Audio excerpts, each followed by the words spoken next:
everyone, so we are back today with a tag video. It is the wine book tag. We were recently tagged by Katie from Chapter Stacks, and this is very much our kind of tag.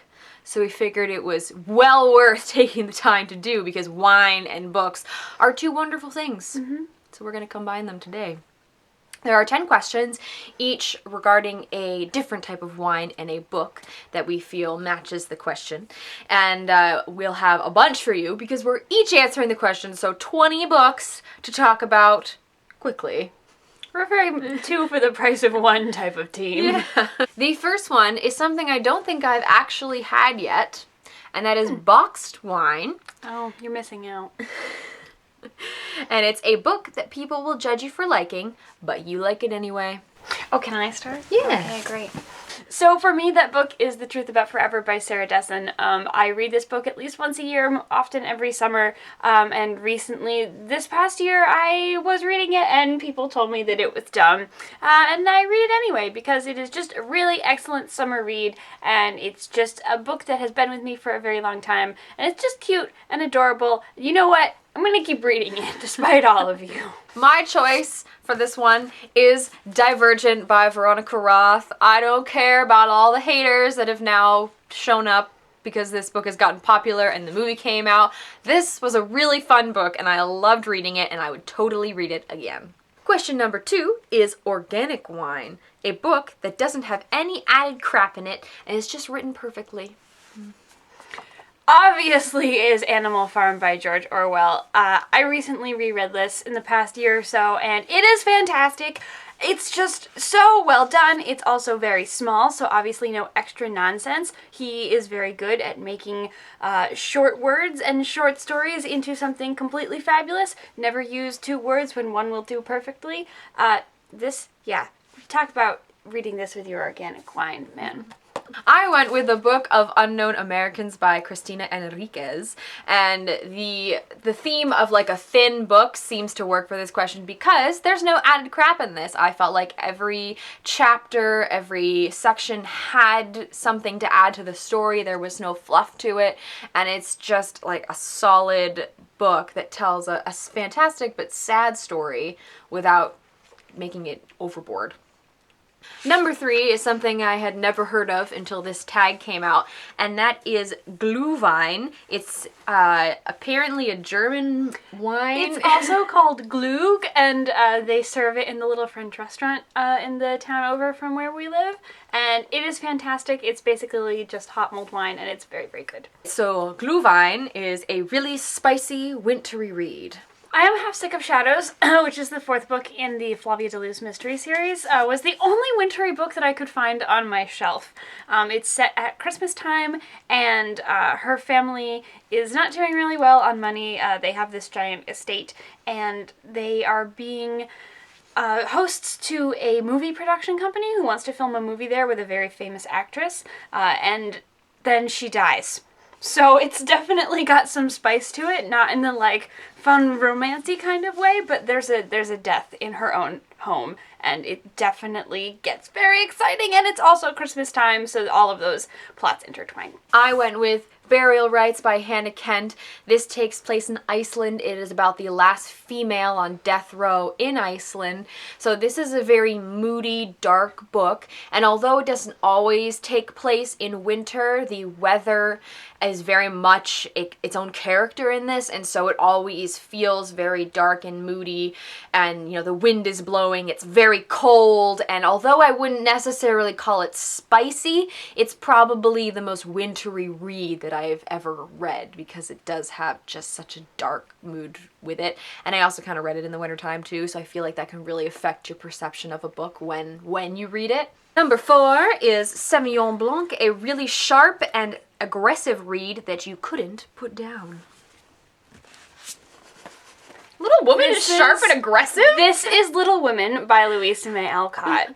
I think the fact that I'm still angry at Louisa May Alcott might have affected my decision with this, but if you know the character Jo Marsh in this book, she is quick-witted and sharp and aggressive, and she basically pulls along the entire story. And yes, it has some sad, softer moments, but if you know Jo at all, she is fairly aggressive, and I'm still very upset with her, and I'm still very upset with Louisa May Alcott. And maybe not the whole book, but at least part. It is sharp, it is aggressive. I could see this as a white wine. Sauvignon Blanc to me is Sharp Objects by Gillian Flynn. This book is very aggressive, is very sharp, you know, ignoring the name.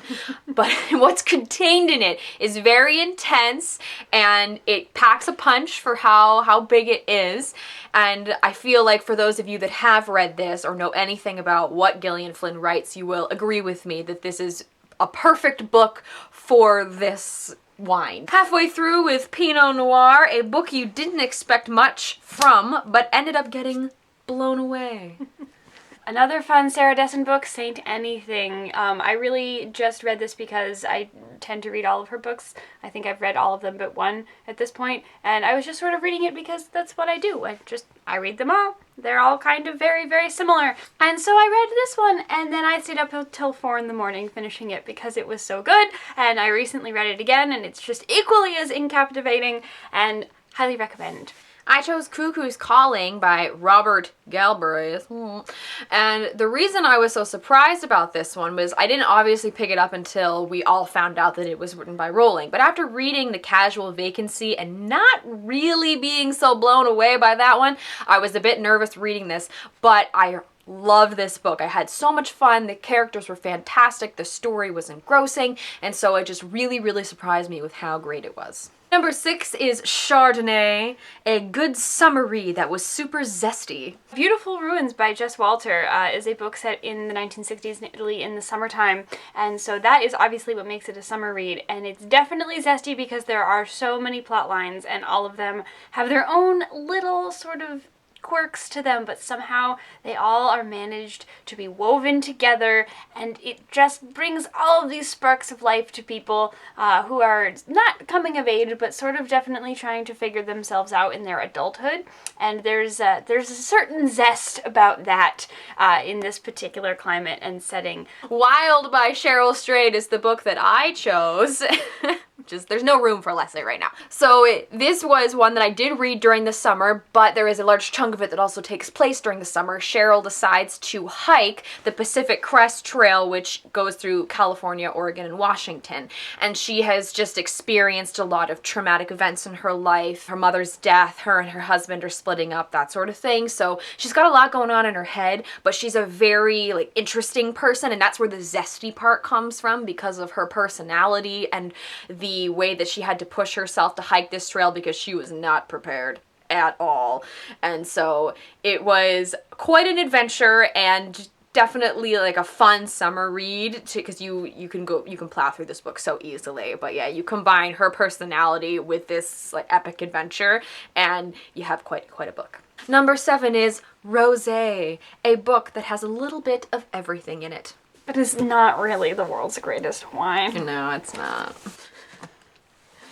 How do you get more everything than this? There's battle, there are people falling in love, there is anger, there is some death, there is some things that are the opposite of death, and there is just everything that you could want, including a mystical world written by the one and only J.K. Rowling, and a classic ending to an epic tale. Does it get better? I feel like you're trying to sell me this.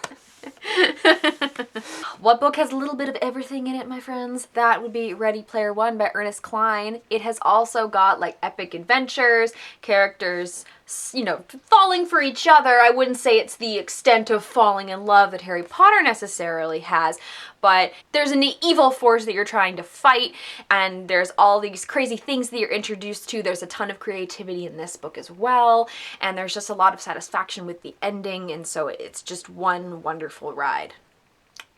Shiraz, a full-bodied book. Shiraz.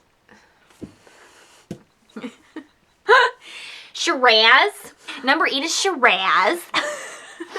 It's Shiraz. Number 8, Shiraz. Thank you. A full-bodied book that is dark and juicy. The Sea Change by Joanna Rossiter.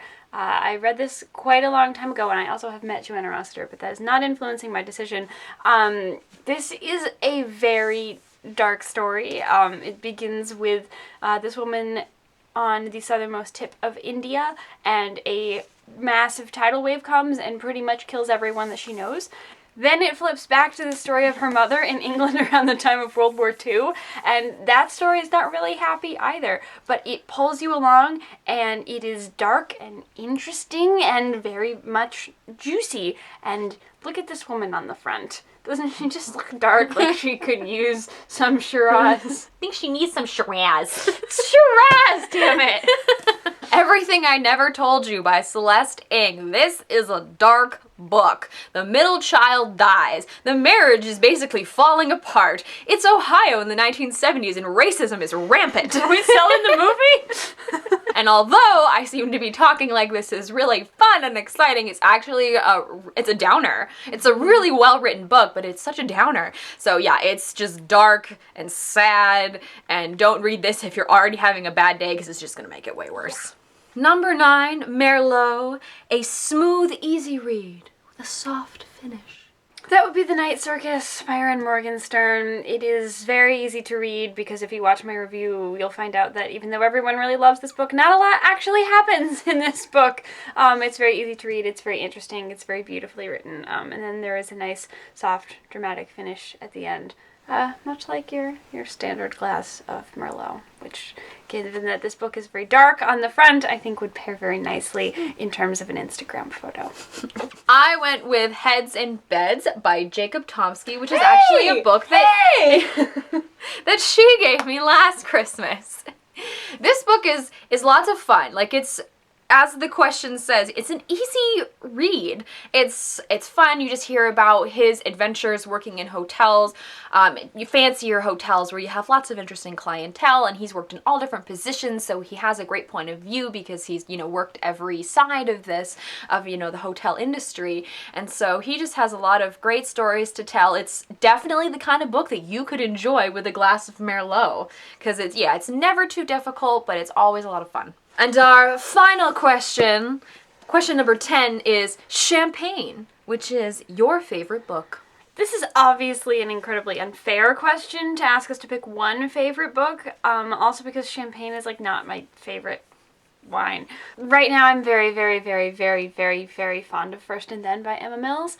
It sort of encompasses all of the nice, wonderful things you want about a YA novel, and it is beautifully done, and I read it twice in a very short amount of time. It was so good. Sparkly and wonderful and dazzling, and it's just great. It also has a really nice cover. It has a wonderful cover. Those are all raindrops, and they're raining in the shape of a heart. I decided that your favorite book I was going to interpret as your favorite book of 2015, now that the year is over and we celebrated with Champagne pretty recently. And so I went with Braid on Fire by Susanna Cahalan because this was my favorite book that I did read last year.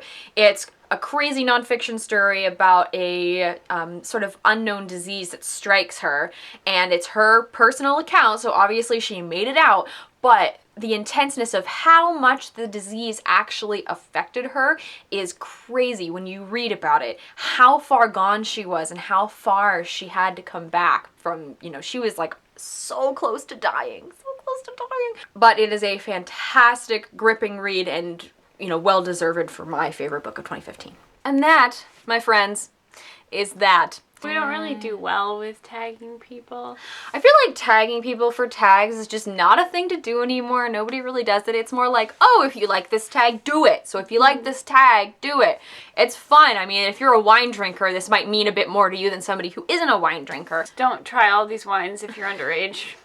That's not something we're trying to... We don't condone underage drinking. So, yeah, basically, if you guys feel like doing this tag, do it, because it is fun, but we're not going to make anybody do it. We do appreciate being tagged ourselves, otherwise we probably might not have seen it. We watch Katie's videos, so... yeah. That's not my point. It's great that Katie tagged us. We probably would have done it anyway. But, thanks for the tag, Katie. As always, all of our links are in the doobly-doo. Check those out if you feel so inclined. And this video has come to a close.